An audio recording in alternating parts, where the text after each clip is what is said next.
We can go ahead and get started, please. All right, tonight, the moment of silence and Pledge of Allegiance will be led by Ms. Christie.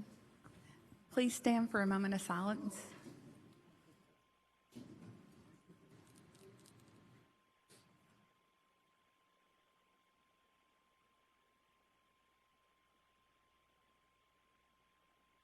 Face the flag.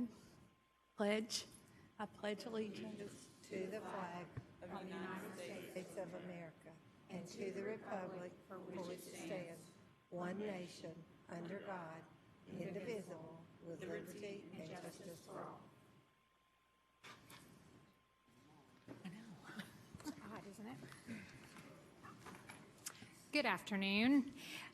Just a few, well, first, before we get into announcements, I see a couple of our county commissioners in the crowd. I see Larson J. Thank you for being here, Larson. And I see Randy Smith.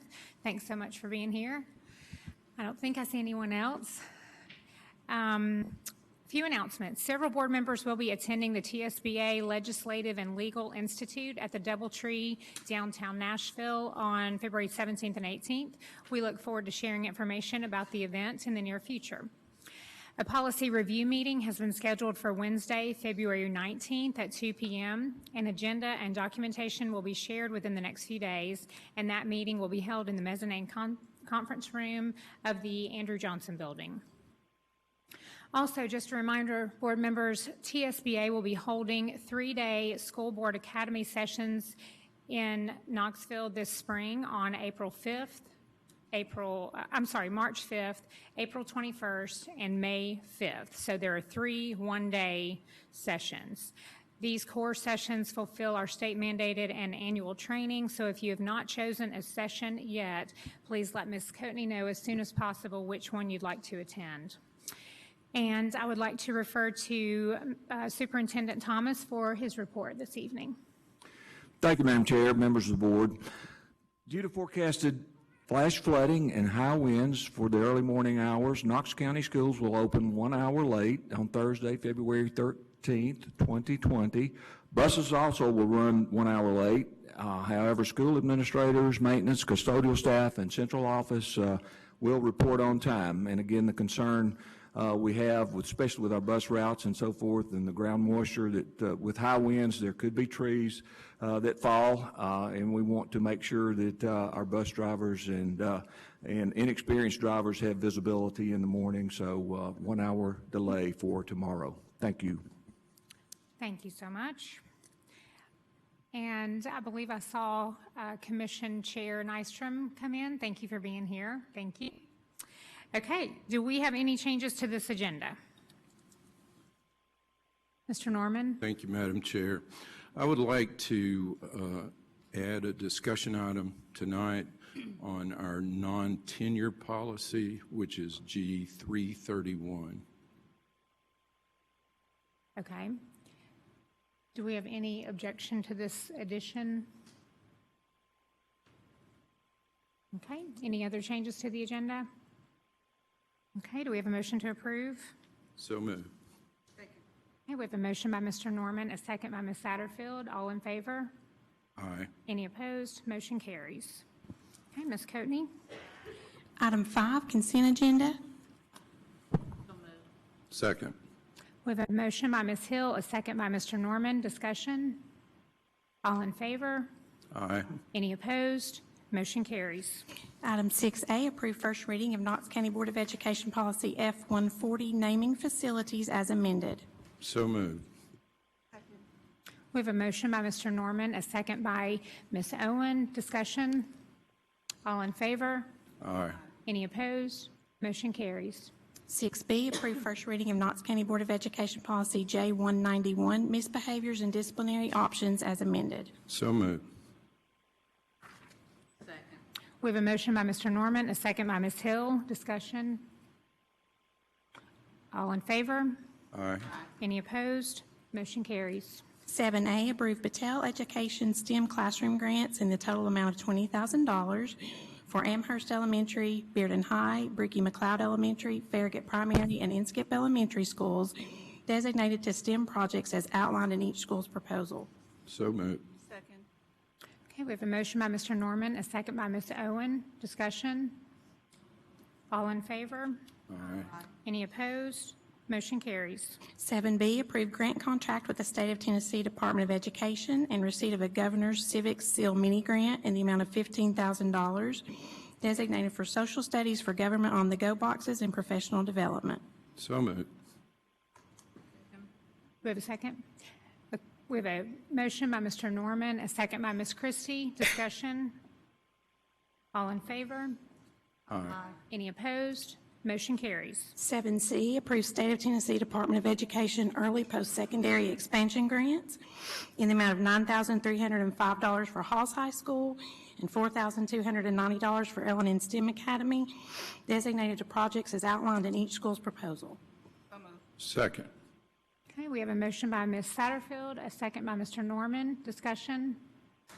All in favor? Aye. Any opposed? Motion carries. 7D, approve State of Tennessee Department of Education Middle School STEM Startup Grant in the amount of $9,934 and CTE Startup Grant in the amount of $9,111 for Hardin Valley Middle School, designated to projects as outlined in the school's proposal. Second. We have a motion by Ms. Hill, a second by Mr. Norman. Any discussion? All in favor? Aye. Any opposed? Motion carries. Item 7E, approve Davis Family Charitable Fund Grant in the amount of $3,000 for the Carnes Middle School Orchestra Program. Second. We have a motion by Ms. Hill, a second by Ms. Owen. Any discussion? Favor? Aye. Any opposed? Motion carries. 7F, approve Exxon Mobil Foundation Volunteer Grant in the amount of $500 for Carnes Middle School on behalf of volunteer William Rinke. Second. We have a motion by Ms. Hill, a second by Mr. Norman. Discussion? All in favor? Aye. Any opposed? Motion carries. 7G, approve Target Youth Soccer Grant for the Moreland Heights Elementary School Physical Education Program in the amount of $1,000. Second. Okay, we have a motion by Ms. Christie, a second by Mr. Norman. Any discussion? All in favor? Aye. Any opposed? Motion carries. 8A, approve contract with iMetric Identity Systems LLC for provision of a visitor management system at an estimated cost of $109,731.60 for the term of March 1, 2020 through February 28, 2021, which may be extended for 4 additional years, 1 year at a time, for a total of 5 years, using community-oriented policing services grant funds. Okay, do we have a second? Second. We have a motion by Ms. Satterfield, a second by Ms. Babb. Mr. Norman. Thank you, Madam Chair. I would like to defer this for 30 days, mainly on the basis of we're not exactly sure about the costs that or I'm not, about the costs that we're going to accrue from this. So I'd like to make a substitute motion to defer for 30 days. Okay, Ms. Babb. I guess I'd like to hear if there are any concerns from the security department, if this would affect anything if we defer it for 30 days. Okay. Oh, we sorry. need to, okay, before we have a second. Okay. I'll second so we can have discussion. Okay, thank you, thank you. So we have a substitute motion by Mr. Norman and a second by Ms. Bounds. And Mr. Oakes, would you like to address that, or Mr. Paducas? I'd prefer to let Chief Paducas address that. Chief He's closer Paducas, to if you that don't mind. timeline. Thank you.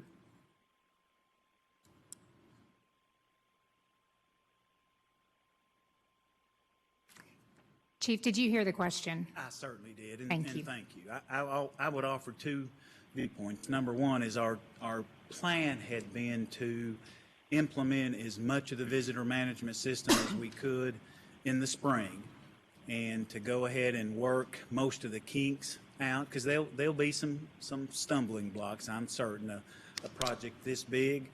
So we wanted to get it implemented in the spring, work through the kinks, and so that when we started in the fall, there would not be one more new thing to have to manage as we started back to school. And so that's one concern. Not that we're in a huge hurry. And then the second issue is this grant, the money does expire the last day of September. Now, we have some time to do that, but the clock is ticking. It was a 24-month grant, and it will end at the end of September. And then there are some limitations on the amount of time that you can hold a bid open. And I'm not overly familiar with those, but it's my understanding that you can only hold a bid open for 90 days before you have to start over again. And we had the right people at the table. We followed the normal protocols to put this together. We had the right committee put together, and so we've spent significant amount of time to be certain that this is a good decision. And so we certainly would urge that we move forward. We're ready to move forward, but obviously we'll defer to what the board's wishes are. Okay. Mr. Norman, do you have a follow-up question? No. Ms. Owen? While I appreciate the amount of time that administration has put into it, I think adopting something like this without time for public input is something that we really need to look at carefully. This will impact every person who visits our schools. So taking time for some public input and questions and finding those answers, I think would be wise. And Ms. Satterfield? Thank you, Madam Chair. I'm not opposed to Tony's substitute motion, but I just kind of want to just speak on my personal experience with systems like this. So in my line of work, I do a lot of traveling in and out of schools, and most schools have some type of system in this nature, to where Knox County Schools, we just have a sign-in sheet. And just being honest, you hardly can read what I put on the sign-in sheet. And so there's a level of we don't know who's in our building. And so I do think that we do need to move into a direction of monitoring who comes into the building or not. And so I appreciate Knox County coming, looking into something like this, because the sign-in sheet is just a little dated, but I do understand the questions that do come up as well. Mm-hmm. Thank you. Ms. Babb? Mr. Petrusas, because I know I directed these questions to you I had a couple of people contact me, kind of representing the immigrant population, and I think you gave some great insight that I was able to pass on to them. And so if you could just speak to the concerns that I was getting, I think people are afraid this is going to cause like immigration background checks and that kind of stuff. And so if you could just explain what exactly is being checked, I think that will help some people understand this a little bit better. Yes, ma'am. This system will really only check one issue, and that'll be the sex offender registry. That is the only software and the only download that the vendor downloads onto the system, and they do that daily to keep the list current. So the sex offender data is it. It does not check immigration status. It does not check child support payments. It does not check citations. It does not check criminal history. And our plan is, in addition to the sex offender registry, to add our criminal trespass database.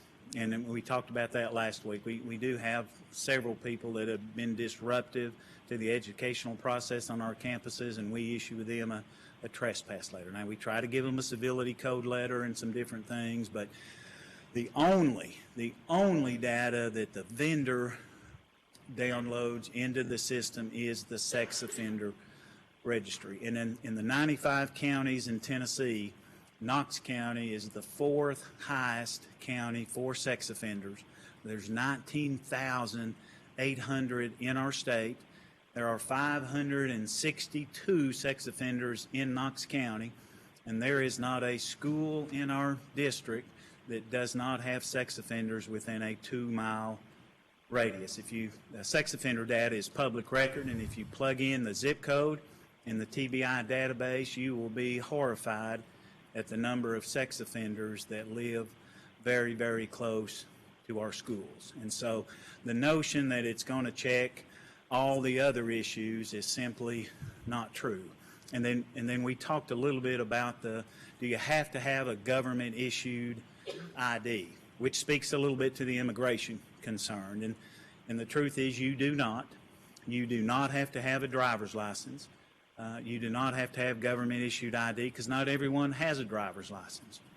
And so ultimately, we will encourage people to have picture IDs, but it will not be a requirement to enter our schools once we adopt this, nor is it as a requirement now. And so ultimately, it'll be a human decision. If there's someone who shows up that do not have a lot of identification, but over the course of time and as people get accustomed to the system, we will send out welcoming letters to explain the process. And we anticipate most people coming to school with their ID, but some people come to school now with no identification, and it is still ultimately a human decision based on the administration's position, and they'll be able to summon the school security officer, much like the situation where we have if someone comes to the front door and we're not quite sure who they are. You just engage in a conversation. Thank you. Yes, ma'am. Thank you. I think Ms. Owens-Light was on next. Thank you, Madam Chair. I believe you said that the only data the vendor downloads to the system is the sex offender data. Could we input other data, or could we get other data from law enforcement and put that into the system? Is that ability in the system? There is no capacity for us to download criminal histories or NCIC checks, which is the National Crime Information Center that checks for wants or warrants. We don't have the ability to access that information. We are not allowed to access that information. And our plan is to only input the trespass database. Okay. And so we do not have the capacity to plug in criminal histories or background information or child support, any of that. Have no way to get that, right? No, ma'am. No, ma'am. And no one else could access the system to do it on our behalf? No, ma'am. Now, could there be a hack? I would imagine you can hack most any system. But I'm thinking more of a permission somewhere that we're not thinking of. We certainly don't think so. When we put our committee together, we had a strong representation from our IT folks to help us understand the technology, and so we're very comfortable that the data is protected, much like we protect all of our data. And so like I said, we had the right people at the table to include our IT folks to help us understand questions like yours. Right. Thank you. Yes, ma'am. Mr. Norman. Thank you, Madam Chair. Thanks, Gus, and I totally respect your all's work on this and the security folks that are involved. My only problem is I'm not familiar enough to vote on something right now that affects every single school in this system and all the folks in this county, really, in terms of access to these buildings. So I'd just like to know more, and I think 30 days is not going to hurt us that bad to find out more information. We were not engaged in this process. This is just brought to us to approve. And so that's the reason why I think it would be wise for us to give us 30. But I do appreciate all that you've done. And I have a couple of questions. I know we spoke last week about the ability of the system to track visitors, and so I know in the past that a lot of PTAs have to submit their volunteer hours. So is that the intention of that piece, would be to provide that type service? Yes, ma'am. I would tell you there's three pieces that are positive byproducts of having a visitor management system. Number one is you can absolutely track your volunteer hours. If it's a recognition program and you want to figure out who's doing the volunteering, this will allow you to do that.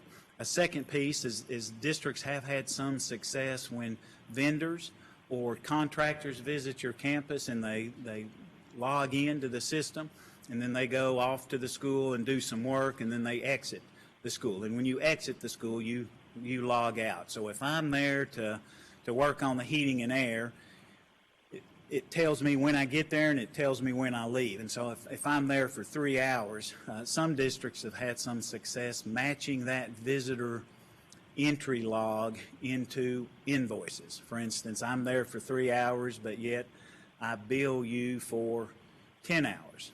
Some districts have had some success matching the actual on-service time versus the bill that they receive.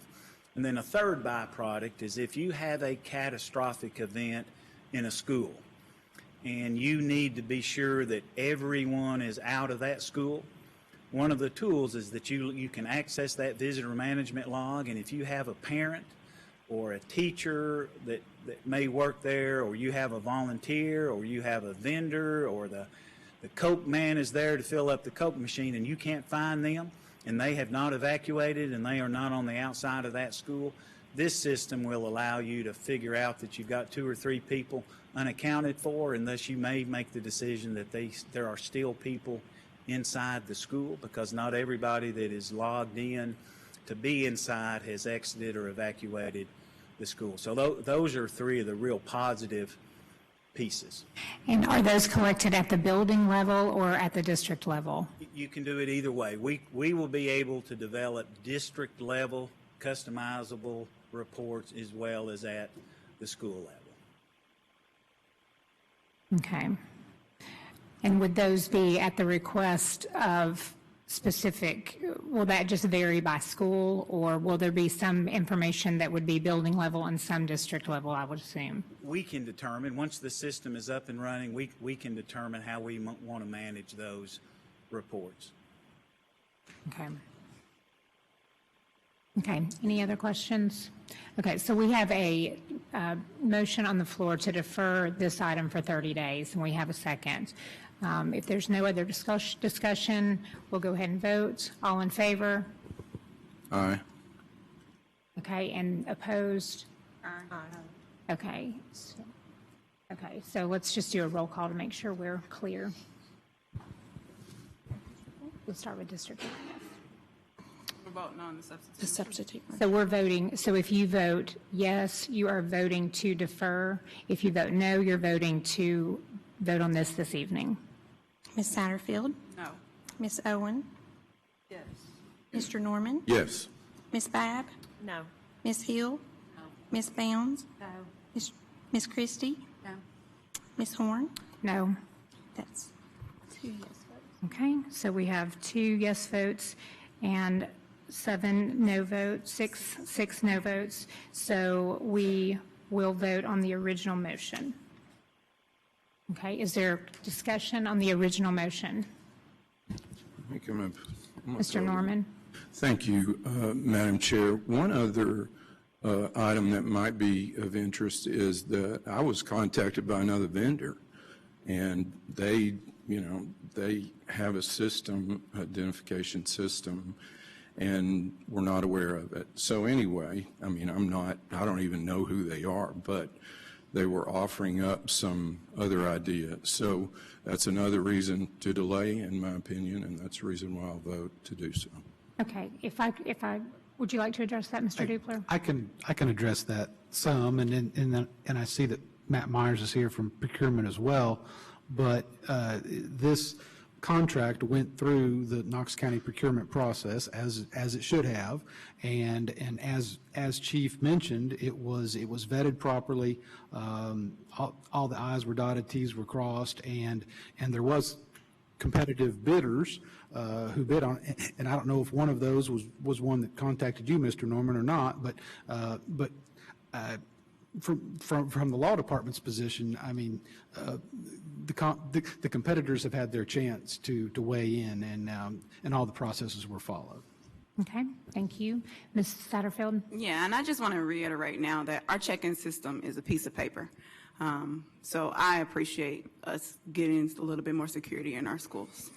Yeah, I would concur. I mean, I think if you look at, we have 562 sex offenders in Knox County who live beside our schools. And actually, I understand the piece about that we do have some people that don't have a government ID, but I think that should be rare that people are allowed in our schools without some form of photo identification, because if it would be very easy to have people in our schools that don't need to be there if they don't bring that ID. So Okay, any other comments, discussion? Okay, all in favor? Aye. Any opposed? No. Okay, motion carries. We have Mr. Norman dissenting. Okay. Item 8B, approve intent to purchase internet access services with Education Networks of America LLC through a Metropolitan Nashville Public Schools contract for the funding year 2020-2021 at an estimated cost of $840,000. We have a motion by Ms. Owen, a second by Ms. Hill. Discussion? All in favor? Any opposed? Motion carries. Item 9A, approve budget line item transfers for fiscal year 2020 in the amount of $12,030. So moved. We have a motion by Mr. Norman, a second by Ms. Satterfield. Discussion? All in favor? Any opposed? Motion carries. 9B, approve Robert G. Campbell and Associates LP schematic design for pedestrian bridge at Tipton Station Road for Southdale High School. Motion to approve. Second. We have a motion by Ms. Christie, a second by Mr. Norman. Discussion? All in favor? Any opposed? Motion carries. 9C, approve special education staff recruitment and retention plan for 2020-2021 school year. So moved. Second. We have a motion by Ms. Satterfield, a second by Mr. Norman. Discussion? All in favor? Aye. Any opposed? Motion carries. 9D, approve intergovernmental memorandum of understanding with Knox County regarding a comprehensive energy management program. So moved. We have a motion by Mr. Norman, a second by Ms. Satterfield. Any discussion? All in favor? Aye. Any opposed? Motion carries. 9E, approve memorandum of agreement regarding the relocation of Knox County Schools central offices to the TVA East Tower. Second. We have a motion by Ms. Hill, a second by Ms. Babb. Ms. Bounds? Yes, thank you. I would like to make a substitute motion, and I move to substitute the approval of the memorandum of agreement regarding the relocation of Knox County Schools central offices to the TVA East Tower to defer the vote on the MOU until either the Tennessee Attorney General states the move is legally allowable or until the state law is amended to allow the move. Okay. Second. Okay, we have a motion by Ms. Bounds and a second by Mr. Norman. Okay, discussion? Ms. Bounds? Thank you, yes. I wasn't aware until just recently that we have a bill that has been introduced. It's House Bill 1935 by Bill Dunn and State Bill 1886 by Becky Duncan Massey. And this bill says local education agencies, as introduced, authorizes an LEA's local board of education to locate the board's administrative offices within a building owned by the United States government or an agency or instrumentality of the United States government pursuant to a lease or easement authorized by the United States government. And this amends TCA Title 49, Chapter 2.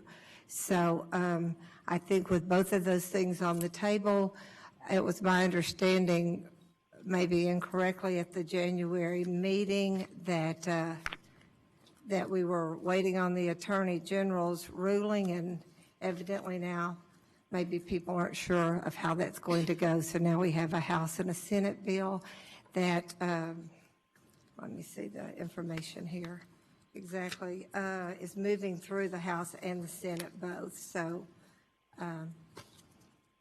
I think it would be in the board's best interest to wait until one of those two have been resolved. Okay, Ms. Babb?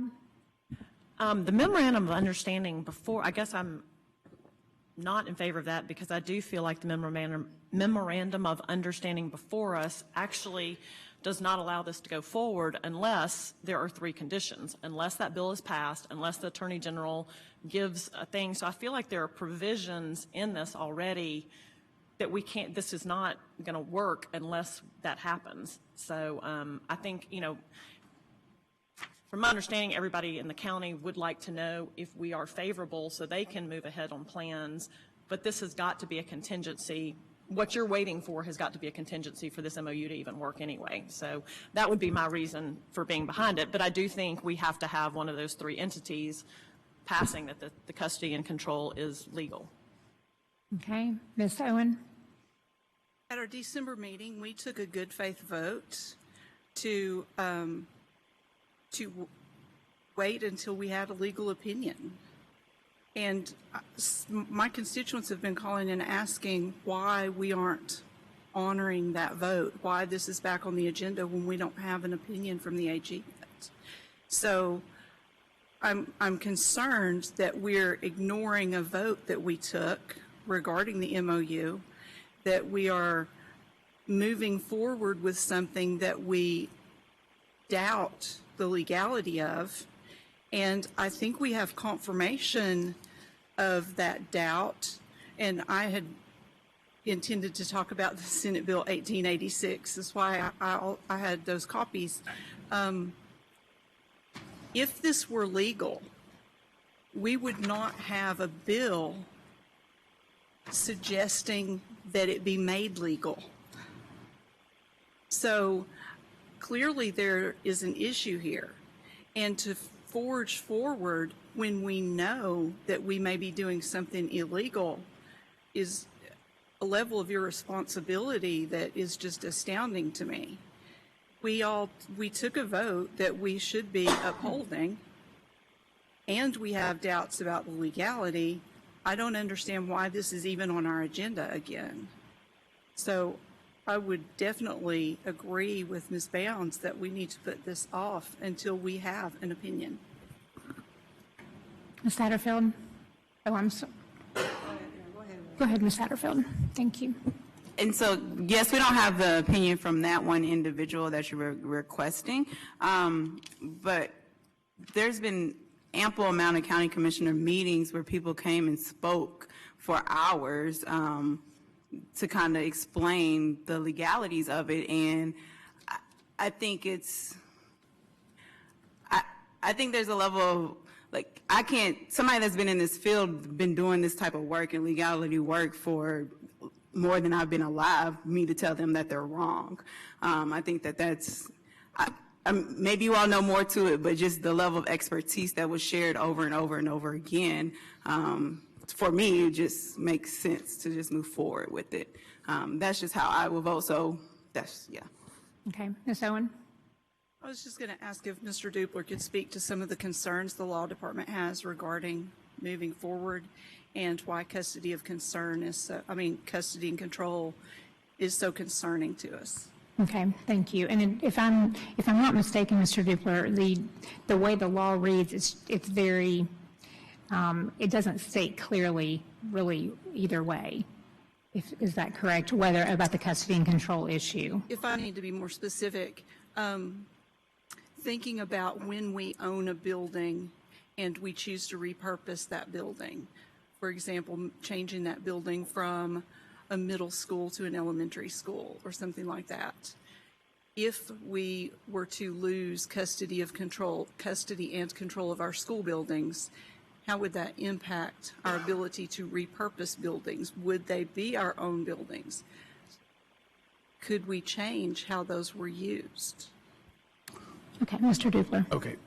Thank you, Ms. Owen. Thank you, Madam Chair. Yes, the state law, the Tennessee Code, mandates that the local education association, or LEA as it's called, but here it's the Board of Education, has custody and control over school buildings. Now, the bone of contention here is, does the definition of school buildings include the district headquarters, and then that spills over into, well, okay, what about an operations building? What about, other buildings that are under the custody and control of the schools? So that's the issue here. And again, I think attorneys can differ on it, and good attorneys can differ on both sides. Our role is to advise not only this board but the rest of the county. I'll also say that our office has signed off on the form of this MOU that's before you tonight. I met with the law director himself and Charlie Sturkey, who's been working on this project. And so we approved the form of this MOU. It does have the contingency in there that one of three things has to happen. Either the Attorney General opinion favors the move, or the law is changed to favor the move, or our opinion changes, which it hasn't at this point. So the bottom line is this is really a policy decision on behalf of the board, whether or not you want to defer this or go ahead and vote tonight. Either way, our office feels that it's a legal way to go. Thank you, Mr. Dupler. Ms. Christie? Yeah, I'm completely comfortable moving forward with this. There's been no shortage of information. I feel like, you know, the mayor's office has been transparent. I mean, they've answered all my questions, and like Mr. Dupler pointed out, I mean, that concern is addressed in this MOU. We're not going to be moving if it isn't legal for us to move, so I would prefer to move forward. Okay, thank you, Ms. Christie. Ms. Owen?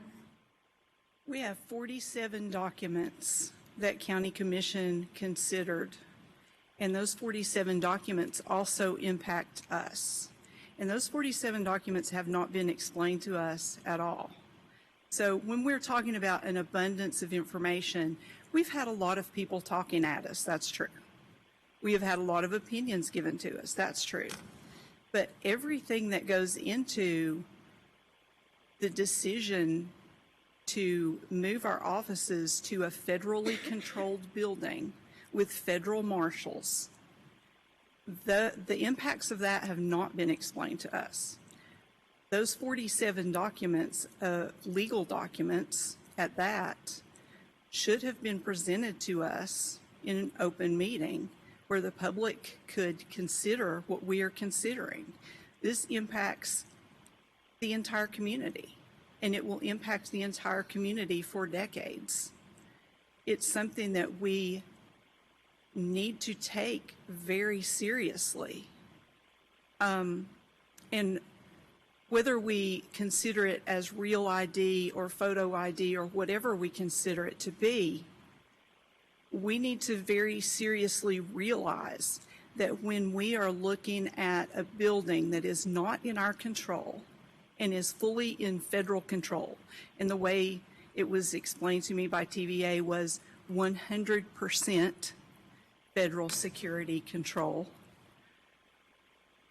we have to realize those students who we are constitutionally required to have in our school system cannot visit that building. And people repeatedly say to me, well, they can meet somewhere else.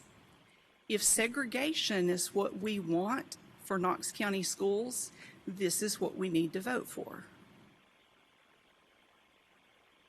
That is, I don't even have words for that. Because over and over what I'm told is, well, they can meet somewhere else. Those people can go somewhere else.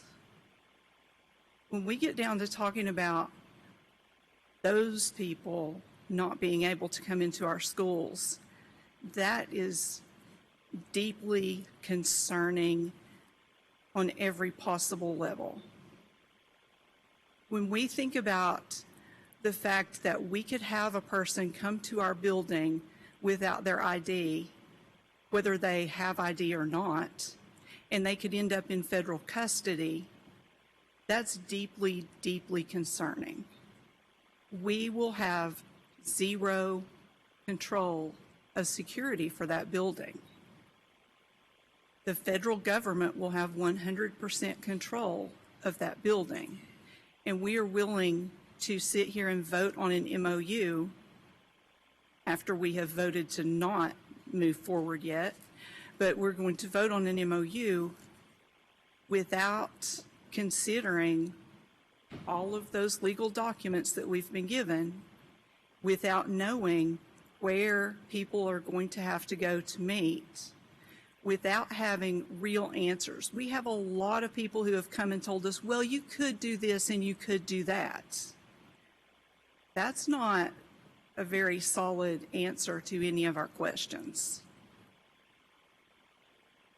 If we even think that we are going to leave here with an agreement that says we are going to keep anyone out of a government building, that we are going to keep any group of people from accessing a government office, that we're going to say these people can meet us somewhere else.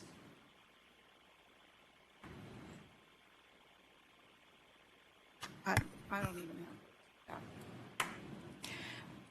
Thank you, Ms. Owen. I'm not sure whose light was on. Ms. Hill, was your light on next? Or Mr. Norman? It's hard to tell the two sides. Yeah. My turn? Mr. Norman. Okay, thank you, Madam Chair. The main point I think Ms. Bounds brought up, we're not sure. We're just not sure about the legality of it. So that's the reason why I'll support that motion. But I would like to ask a question, and I don't know whether to direct this at Chris Caldwell or the law director, but I'm trying to interpret what this MOU means, especially to the sale of the AJ building. And it's my understanding that if we sold the AJ building right now, and we'll say we sold it for the $6 million or whatever, then the school system would get the $6 million if we sold it. Is that true? Mr. Caldwell. So there is I don't have the number, there is a resolution from '09 that says any sale of school property goes back to the schools. What this MOU says, as drafted by Ron McPherson and myself and approved by the superintendent and the mayor, just done better by attorneys after the fact, is that the sale of the AJ, assuming it gets approved by commission, that money goes back into the building upgrades of the East Tower, and then the county picks up the additional cost that is there. Okay, and I thought originally the mayor had said that the mayor was going to pay for the upgrades to the tower. Still the same, but we have always said that we would take the proceeds from the AJ building to pay for a portion of the upgrades to our 6 floors that schools would occupy. Okay, I'm just not comfortable with giving up $6 million in this process right now, and I think the MOU does kind of put a stamp on that, and so just another reason besides the legality issue. Thank you. Ms. Hill. I support Ms. Babb in her comments about the resolution that we're being asked to approve, or the MOU does in fact cover many of these concerns, really all of these concerns. We have truly hashed this to death, and to hear even, Mr. Dupler say that the law department is in fact satisfied with this agreement, and it does in fact cover concerns that are brought up as far as the legality and the question about the bill currently in the legislature. I just feel like everyone has pretty much bent over backwards to try to make this thing work and to appease all parties out there. So I really see no wisdom in any delay at this point. I think that our mayor and our commission have acted in good faith to try to make this a win for everyone, and I believe that they have. Thank you, Ms. Hill. Ms. Christie. Yeah, I know this is recommended by Mr. Thomas, and maybe, well, two things. Maybe you or Mr. McPherson could speak to the financial benefits, or if you have any concerns as to what Mr. Norman said. And then maybe if Mr. Caldwell, if you could address some of the ID concerns again. Mr. Thomas? Thank you, Madam Chair, members of the board. Ms. Christie's right. Yes, there are some financial benefits for us. Thank you to Mayor Jacobs and also Mr. Caldwell working with us to try to look at the space costs that we've been paying over time, which is somewhere around $1 million in our budget. So in conversations with the mayor and Mr. Caldwell, they have agreed that the space cost for us would be paid, which would allow us to redirect funds that are already in our budget. And budget permitting, looking at a 15-year period, roughly $16 million. I think if you look at the 40-year period, roughly $60 million, I believe was the number. So this financial impact for Knox County. And as we have talked about before with the mental, emotional, social issues that students are having, and again, budget permitting, what my hope would be, and what we could be able to recommend to the board, is we could redirect those dollars and use them towards helping with the mental, emotional, and social needs of our students. That's been the number one, I think, basically number one concern expressed to me by our teachers, by our principals. We've had many conversations about it, so I think that would go a long way in terms of us being able to address those needs and to redirect those dollars. Thank you, Mr. Thomas. And Mr. Caldwell, if you'd like to address that question. So as it relates to ID and Real ID, if Real ID takes effect in October, this would be the case. But currently, as it is with respect to the TVA East Tower, if you currently come into the AJ building and you don't have a driver's license, you cannot go up in the building. That's not true. Currently. That is true. That's not true. That is true. You can ask PBA, you can ask Jane Burritt. If you do not have a driver's license, you cannot go up in the building. Madam Chair, can we get some confirmation from some of our staff if someone comes to that building to see them and they do not have a license? How is that handled? I would like to ask Mr. Thomas to weigh in on this issue, if I may. Mr. Thomas, two things. In discussing the TVA tower and the bottom floor that would have space available for public meetings, as we've discussed that, it's been my thought process that any visitor that comes in, regardless of whether they have an ID or they don't, could utilize that space if they're meeting with staff, if you could address that, and also if you can address the issue of current visitors who come into the AJ. Okay, let me take the second question first, because again, PBA is responsible for that. So I probably someone from PBA would need to address that. Let me go to the next question before that's addressed in terms of the meeting spaces. We have been assured, what's been communicated is that there will be meeting spaces provided to us for us to meet with folks. I know right now, again, we have in the Andrew Johnson building disciplinary hearings and that sort of thing. And of course, again, people that come to those hearings only go to that area. So it's true that people can't just come into the building and access the upper floors without going through the security. So I feel comfortable and confident that what we've been told is, again, the meeting spaces will be provided. Don't know that it's really that unusual for staff, to come down to a meeting area. As long as there's a meeting area and the privacy can be protected for all, then I think we're comfortable with the arrangements we have been told. Okay, thank you. Madam Chair, Yes. I would like to reiterate my question.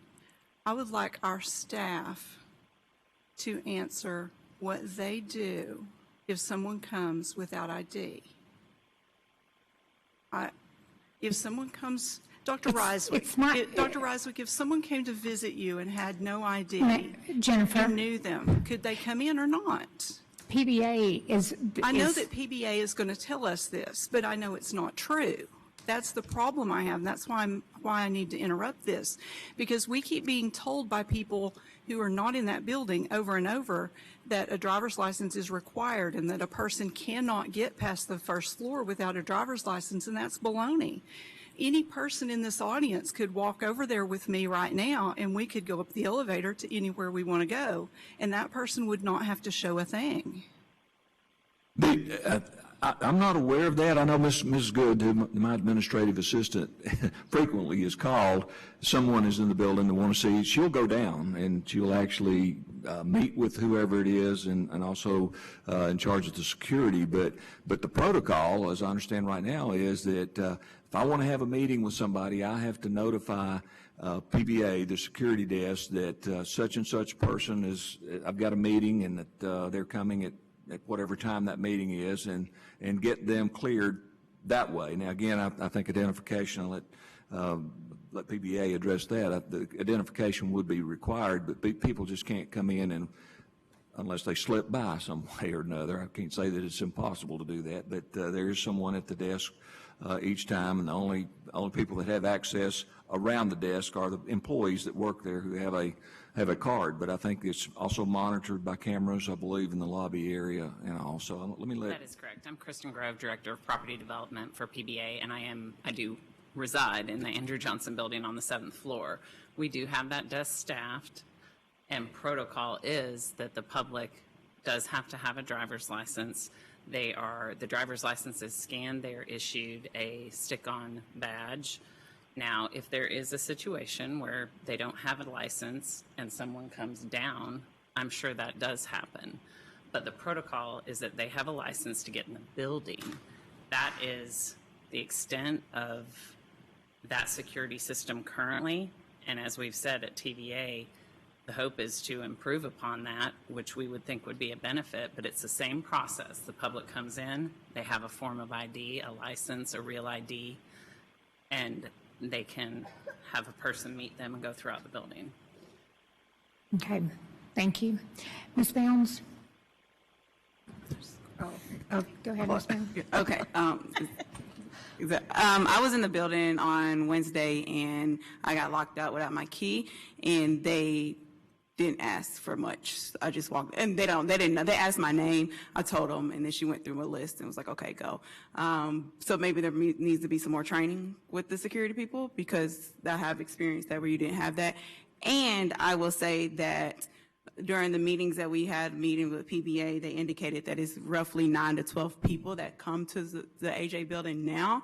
And I just can't, yes, I understand your point, Jennifer, of just, making sure we're acceptable for everyone, but I can't, it's one of those things of like, which one has the bigger list of opportunities? And I can't throw away the opportunity to really serve our districts with the mental health aspect and the funds that we're going to save for, on the high end, 3,000 people. 3,000 people are important, I understand that, but the crisis that we have in our schools right now and where we're planning to redirect the money to is more important for me. Thank you, Ms. Satterfield. Ms. Bounds? Oh, I'm sorry, I didn't mean to quite stir all of this up, but I will say, and let me go on record as saying that I have the utmost respect for Becky Duncan Massey, Senator Massey, and Representative Dunn, and I have probably very little doubt that this law will be passed as a safeguard to the Attorney General's opinion. But it does concern me that TCA Title 49, Chapter 2 changes the law for the entire state, and I feel like it's being changed for one county, one entity, and one issue. And maybe I'm just not aware of other situations that this would benefit, but obviously you can't write Knox County and TVA in the law, but it seems very specific, and it just seems a little overwhelming to me that we would change the law for the whole state of Tennessee for this one issue, but that's all I have to say. Okay, thank you. I think Ms. Owens-Light was on next. Yes, I just want to clarify the $6 million. So we have a resolution that says that the sale of a school building should go back to the schools, but we're going to take that $6 million and put it into the money that the county is putting into the tower. So that's not really coming back to the schools if I'm doing my math right. So if they were going to give us the $1 million a year for the upkeep, which really we shouldn't have ever been paying, and we have discussed this for years, we should have never been paying that $26 million over time, because what the law says is that the county commission will supply office space for the administrative offices. We have discussed over and over and over that we should have never been paying that to begin with. So that $15 million, that's not a windfall. That's what we shouldn't be paying anyway. We've lost $26 million over time because we should have never been paying that. So saying, yay, we've had this big windfall, I think that's very disingenuous, because we haven't had this big 15 million windfall. It's just the county doing what they should have been doing all along. However, they're going to subtract out $6 million for the sale of the AJ. So we're going to lose that $6 million. So that puts us down to just 9 in our big windfall. And if you take that 9 from the 26 million that we've lost in previous decades, we're still negative 17 million for this great deal. And the fact that everyone is bending over backwards to try to make this thing work, even so far as state legislators trying to change the law for one of their 145 districts to put administrative offices in a federal building. Why? Why is this so huge that all of these people are willing to go to such great lengths? The fact that we don't know that is also huge. And if we go forward with this, with no more actual information than we have, every one of us sitting here knows that we have not been told the truth tonight on at least one issue. We know that. We know that that's not how things work. We also know, because we have emails that say so, that that 9 to 12 visitors per day is not accurate. We have emails that say it's up to 60 visitors per day that have been logged, and that is also not accurate because they just don't know. They don't know how many people go in groups. They don't know how many people hold the door for each other. They don't know how many people come with others and never show ID. They don't know how many people come in that side door with people. They have no idea how many visitors we have per day because the system isn't in place. We have some kind of protocol supposedly on paper, but every one of us sitting here knows that that's not the way it actually works. So we can't talk about those numbers. We know better. And if we move forward with this, with all of this evidence we have in front of us, knowing that this is not currently legal, I hope every person in this county sues our butts off.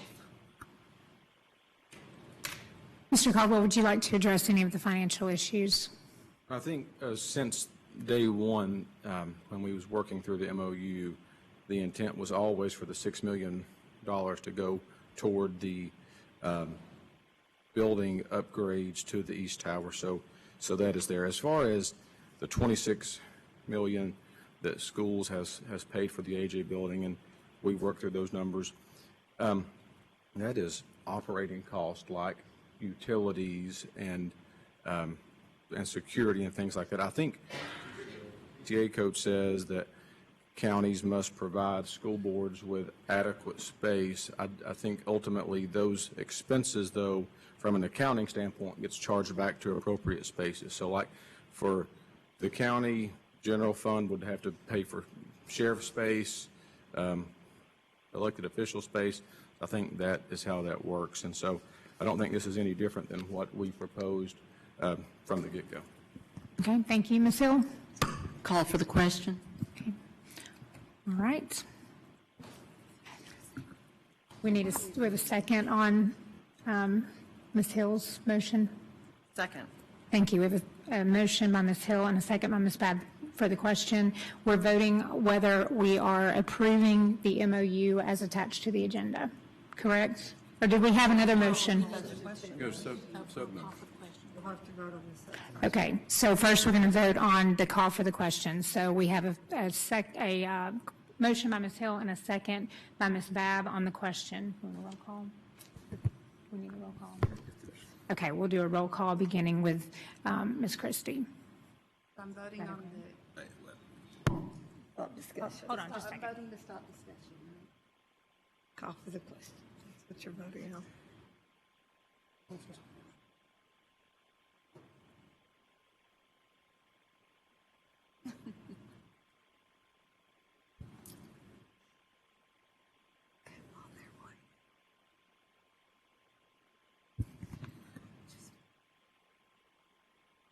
Take a roll call on the substitute. Which is the amendment.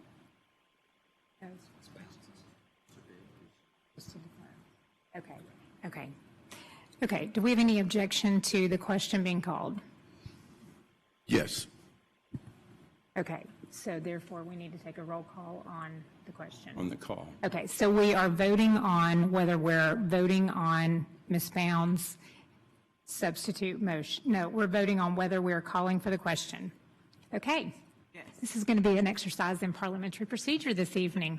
Ms. Coatney, we're going to start with Ms. Christie. Ms. Christie? This is.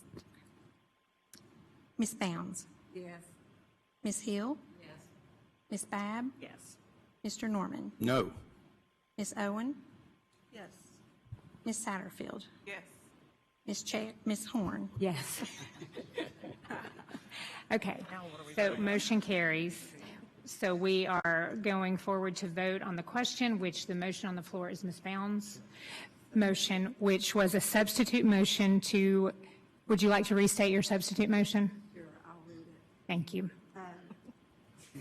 Move to substitute the approval of the memorandum of agreement regarding the relocation of Knox County Schools central offices to the TVA East Tower, to defer the vote on the MOU until either the Tennessee Attorney General states the move is legally allowable or state law is amended to allow the move.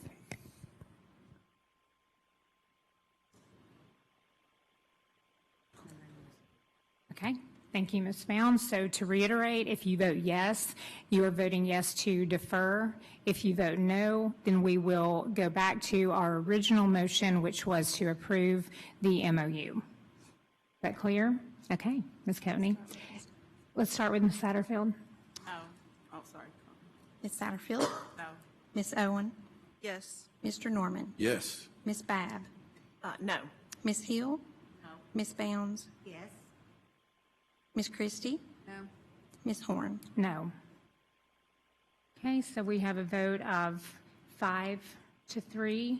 Motion failed. Thank you. Now we will go back to the original motion, which was, I think, made by Ms. Hill and seconded by Ms. Babb. Is that correct? Yes, the motion was made by Ms. Hill and seconded by Ms. Babb. Okay. Do we have any discussion? Okay. So we will do a roll call vote, beginning with Ms. Christie. Ms. Christie? So we're voting on the MOU. Voting, if you vote yes, you're voting to adopt the MOU. If you vote no, you're voting not to adopt the MOU. Yes. Ms. Bounds? No. Ms. Hill? Ms. Babb? Yes. Mr. Norman? No. Ms. Owen? No. Ms. Satterfield? Yes. Ms. Horn? Yes. So we have a vote of 5-3. Motion carries. Okay. Thank you. 9F, approve resolution to increase Title IX management, create an administrative position of Title IX coordinator, and address outstanding claims. So moved. Second. Okay, we have a motion by Mr. Norman, a second by Ms. Owen. Discussion? All in favor? Aye. Any opposed? Motion carries. Okay, and I believe we were adding a discussion item on policy G331. Mr. Norman? Thank you, Madam Chair. We're all very aware of a suicide of one of the faculty members at Hardin Valley. is a crushing type of event for all involved. I had some conversations with the wife of Jeffrey Brown, and I'm quite concerned about some things that happened. Certainly, we're aware that his discussion of non-renewal took place some days before the suicide. Without getting into some of the details that the wife revealed to me, I think at the very least we need to look at our process for non-renewal. I think that we need to look at how that information's conveyed by the principal.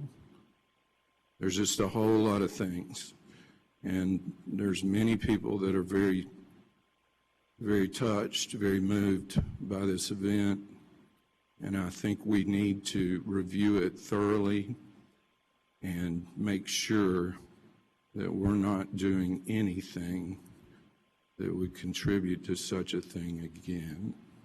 So I would like to move this to the next policy committee meeting, a discussion of this non-tenure, non-renewal process. Thank you. Thank you. Any other comments? Okay. Ms. Babb, I'll refer to you for public forum. Before we start with public forum, I will just remind people that everyone gets 5 minutes. You will please come up and state your name and county of residence. And also for those who have not come before, just realize this is a time for you to speak, but we do not, the board does not respond back during public forum. So I'm first going to call Todd Shelton.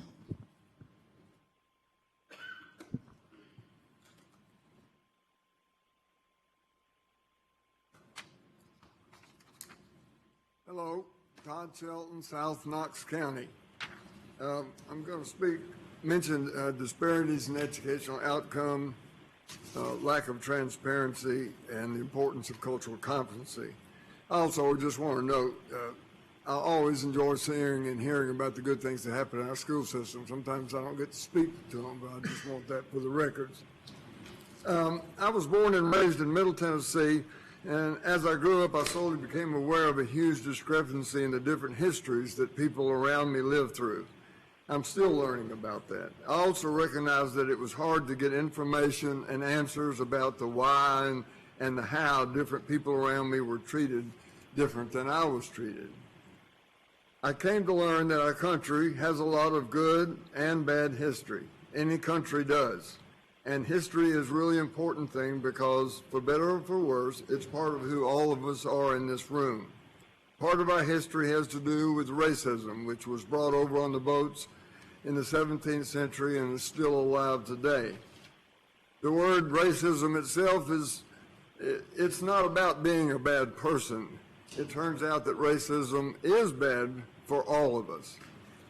We are all about being what was handed down to us from the generation before and the generation before them and so on. And that means the good and the bad.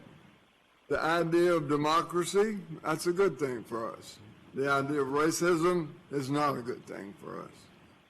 I'm very disappointed and really angry about the ending of the cultural competency training contract with UT that was ended last year. I'm also really disappointed and angry that the decision was made during the summertime without any communication with the school public and public in general. I first heard about by attending a school board meeting the end of October. I know that the UT program got good reviews after the first year, and at the board meeting in October, I was told it got good reviews after the second year. I also know that there were dissenters, but the surveys came back as good reports. People in Stop School Pushout Group and even other community groups have been meeting with the board members and district staff for 2.5 years about the disparities in educational outcome and the importance of transparency. Transparency was the key word that we all agreed on when discussing policy and decision-making for the kids of Knox County. I don't understand how this happened. It shakes my sort of foundation in our agreement, and I just do not understand it, and I'm upset about it. Going on with disparities, the truth is that we have an issue in our community that affects all of us. And the disparities in educational outcome in our Knox County school system, everyone knows. Everyone knows this, and some refuse to acknowledge it, and some folks are suffering from it. The Knox County Superintendent and the school board even set this problem as one of the 3 main priorities to deal with in the strategic plan, and that's a good thing. Cultural understanding and cultural competency is a wonderful thing, and it actually helps us all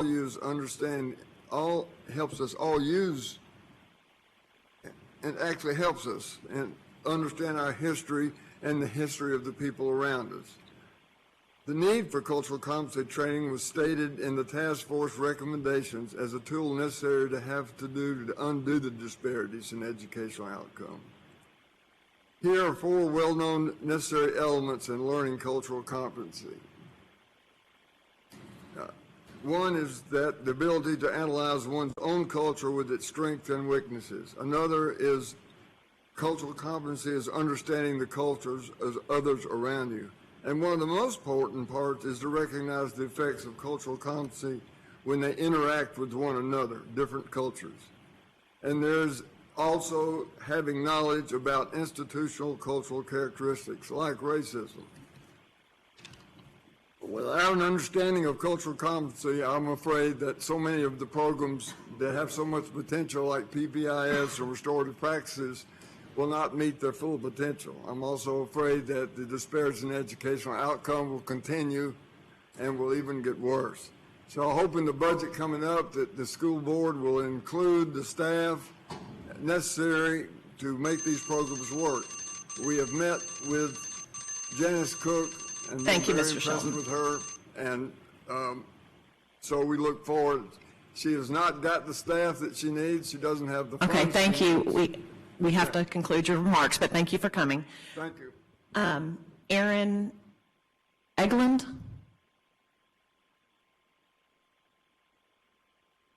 Am I pronouncing that right? Aaron Egeland? Are they here to speak? Okay, we'll move to our next speaker, Carl Wheeler.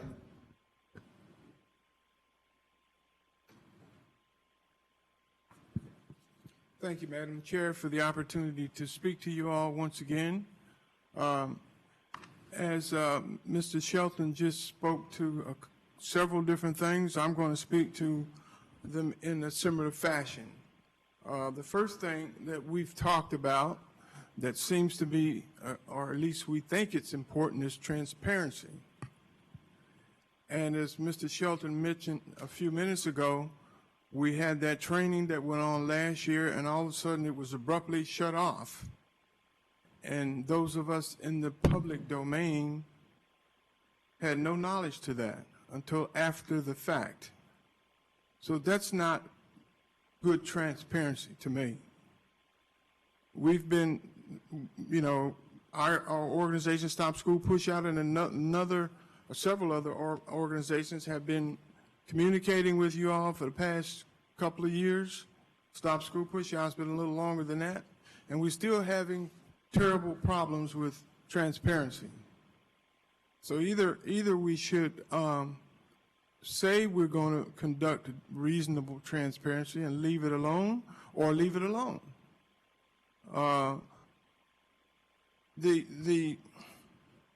The public that you all serve in the activities that you all are responsible for is for the public.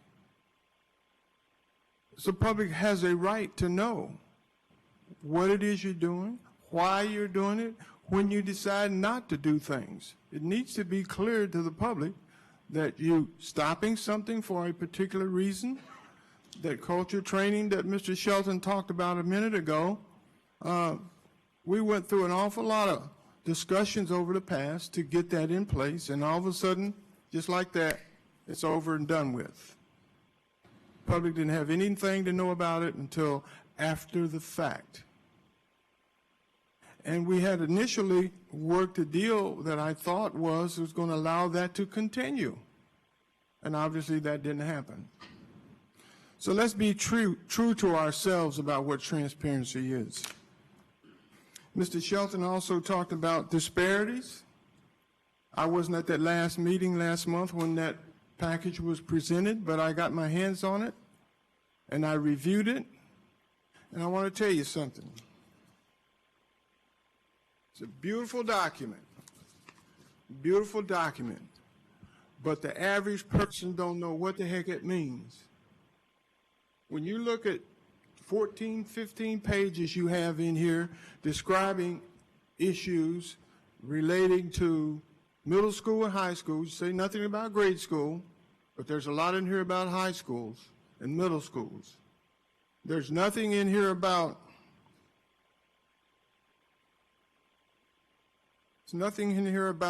understanding what we're really trying to do. If we're looking at disparities over a period of time, why would we do a document once a year?